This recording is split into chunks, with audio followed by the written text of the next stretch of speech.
Здравейте! Отново да си поговорим за изнесения ритуал, този път в снимки.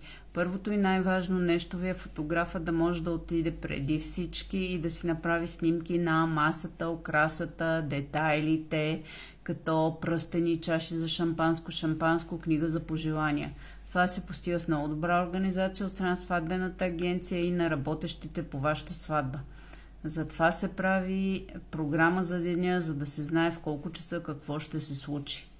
Ето затова ви говорих в предишното видео. Достатъчно широко е, масата е голяма, длъжностните лица са две и са зад масата, бука, младоженец отпред, кумове, шаферки и така нататък. Имате фотограф-оператор, които трябва спокойно да могат да си обикалят, да си снимат от различни гледни точки, а не само от едно място.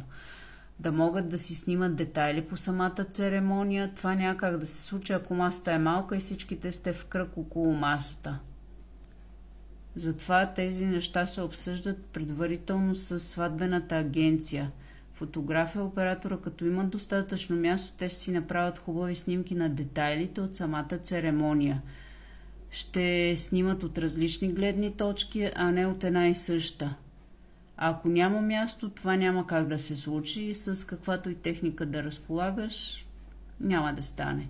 Така че обсъждайте си ги тия неща предварително. Надявам се ме разбрахте с снимките.